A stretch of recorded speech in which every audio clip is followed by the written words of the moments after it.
Are you a newer player having trouble in those potion keeps, especially those stage 20s? Well, I'm here to help.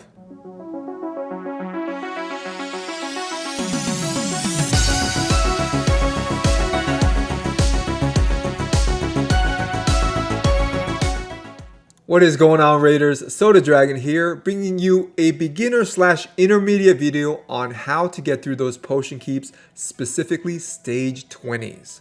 So why should you farm stage 20 and not a lower level? Well, at stage 20, you stop getting lesser potions as a reward, and you only get greater potions or superior potions. So definitely farm stage 20s as soon as possible.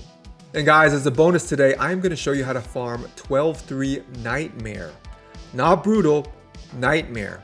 And also stage 15 of the Minotaur. So what I'm going to give you today is the core of different teams that you need to get through those different dungeons. So I'm not going to give you the full teams. I'm just going to give you the bare bones core of what works to get you through that dungeon. Now you can decide what you want to do with that core. Do you want to add in extra champions as food champions? So maybe you level up these food champions at the same time that you're farming these dungeons. That's fine. Or do you want to add in more DPS champions to your team to get through that run faster? That's fine too. It's completely up to you what you want to do. But once again, I'm just going to give you that bare bones core for you to work with. Let's start off with the Arcane Keep. So who is the core of our team? Here it is going to be High Katoon and Seal of the Drakes. Really, once you unlock Seal of the Drakes, all of the stage 20 potion keeps are open to you. Because you get High Katoon before Seal, of course, once you get Seal, you'll have High Katoon, and these two really work well together. Now, Seal herself can solo some of these dungeons, but I wouldn't recommend it. If you want a much more consistent and faster run, put in High Katoon in the lead. She has a lot to offer. She has a turn meter increase, speed up buff, turn meter decrease AoE, plus she has a nice speed aura. These two make a great pairing. So definitely, this is going to be your core, especially as a free-to-play player for these stage 20 dungeons. So there are no special mechanics that you need to be concerned about with this boss. All you need to do is survive long enough and do damage, which is easy with this team. It is full auto from the get-go.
On to the Force Keep. So who's in our team? It is the same as the Arcane Keep. So we have Seal of the Drakes and we have High Katoon. And similarly with the Arcane Keep, there are no special mechanics that we are looking at or we need to be concerned with. All we're going to do is survive long enough and do enough damage. So this is a full auto team as well.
All right, guys, on to the Spirit Keep. So who are we using?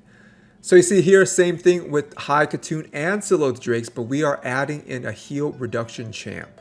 So every round, this boss is going to heal herself. So you have two options. One, you can bring in a heal reduction champ like I've done with Renegade. So Booked her A1 has a 50% chance to land a 100% heal reduction debuff. There are plenty of champs that can do heal reduction. So that's one option. Another option is killing her, that is the boss, before she takes her next turn. So if you have really high DPS champs, then that may be an option for you. So once again, we're looking at either heal reduction or killing her before she takes her next turn. So your heal reduction champion does not have to be 6-star level 60 like mine. A 5-star should work just fine. Still will revive them as necessary. And the accuracy that you're looking for is plus 100 accuracy. If you can get plus 150 accuracy on your debuffer, that'd be even better against this boss. So if you're bringing in a champ that has that heal reduction on the A1, then you should be good to go as far as full auto. But if you're bringing in a champ that has their heal reduction on, maybe their A2, A3 or whatever, you may need to manual and time that heal reduction for when the boss does not have her block debuffs up.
On to the magic keep. So who's in our team? So we have High Katoon, Seal of the Drakes, and we have a steal buff slash remove buff champ, which is Ogryn Jailer. So this boss starts the fight with a huge shield, plus every 3 rounds she regenerates it. So what do we do about that? Well, firstly, we can put a block buffs debuff on her to make sure she cannot regenerate the shield. But she's going to start the match with that shield. There's nothing we can do about it. Secondly, we can remove the shield. And thirdly, we can steal the shield. What's cool about Ogryn Jailer is 2 out of the 3 things he can do. He can remove and he can steal buffs. So whether or not you bring a block buffs champ, a remove buffs champ, or a steal buffs champ, it should be all full auto. So the accuracy that we need here is the same as a Spirit Keep, plus 100, but if you can manage plus 150, all the better.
On to the Void Keep. So who's in our team? Here you see Seal of the Drakes and High Katoon plus a Cleanser. So here we have Reliquary Tender. So what do we have to worry about with this boss? Well, it is the poisons. So on every turn, the boss is going to apply 2 stacks of poison to everybody on your team. And those are strong version poisons, 5%. And each of those stacks is for 3 turns. So that's a lot of poisons. And those are irresistible as well. So your resistance doesn't matter. The boss is just going to apply it. Plus, the boss can also instantly explode all stacks of poisons with this A2. Now, this is on a 5-turn cooldown. But think about it. If you let those poisons stack up and he explodes them, man, you're done. So how do we deal with this boss? Well, as I mentioned, resistance is not the way because these poisons are irresistible, but we can block the poisons. So if you have a champ with block debuffs, then go ahead and use them. Another way is to cleanse those debuffs off, those poisons off. So this is why Reliquary Tender comes in the clutch. So there's a nice 3-turn cleanse, so that's shorter than the boss with his 5-turn poison explosion, which is really what we're shooting for, to be faster than that.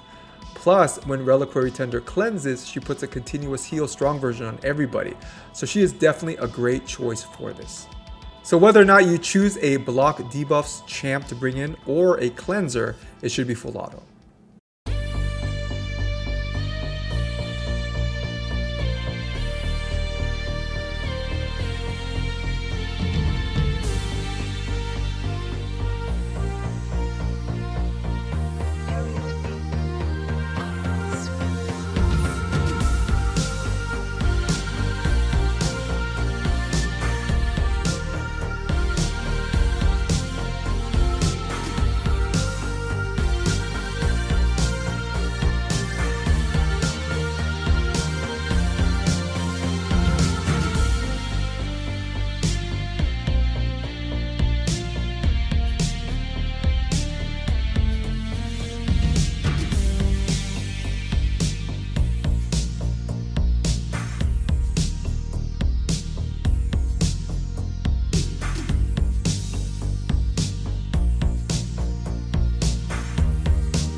Alright guys, on to some of the bonus materials. So we're looking at Minotaur's Labyrinth, in particular stage 15. So who do we need to beat it? Now, I'm going to show you one champ that can really just solo it. But remember, you don't want to use Minotaur for leveling food, because those food champs have a chance of getting scrolls, and if you're not going to use them in the long term, you definitely don't want to farm scrolls for them. But who are we using to solo Minotaur 15? It is Syl of the Drakes. She can do it. She is all you need. So initially, obviously, if she does not have the scrolls, she'll get the scrolls, but once she's full, then use her to get other people through Minotaur. And of course, you can fill out your team with 4 other people that have full scrolls and 1 person that does not have full scrolls. That would be the most efficient way. But if you're talking about, well, who can just get me through Minotaur 15, all you need is Syl.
Alright guys, next bonus. So let's say you're tired of farming 12-3 Brutal and you want to start to farm 12-3 Nightmare because you heard other content creators say how much better it is, how efficient it is, etc, etc. So that's your goal. So the question is, how do you do it? What champs do you need, especially what solo champ do you need to get through 12-3 Nightmare so you can bring in those food champs and hopefully level them up faster. So who do you need? It is going to be Syl of the Drakes. She can do it by herself. Now, she is not going to give you the fastest runtime, but a lot of these keeps, dungeons and such, a lot of people do it in their sleep. So maybe you have an auto clicker, or here I have multi-battles available. They'll just do it in their sleep. So really, it doesn't matter how long it takes if you're one of those people, and you probably are. And if you are not, you probably should be. It's a really good way to make sure you use your energy up and also get those rewards. So make sure that you're farming consistently. A lot of people do it in their sleep, which is absolutely fine. And that takes the burden away from you from really having a fast team for anything. You don't really need a fast team. All you need is a consistent team. And Syl of the Drakes as a 12-3 Nightmare farmer is consistent. She will not fail you.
On to everyone's gear, stats, and masteries, starting with Syl of the Drakes.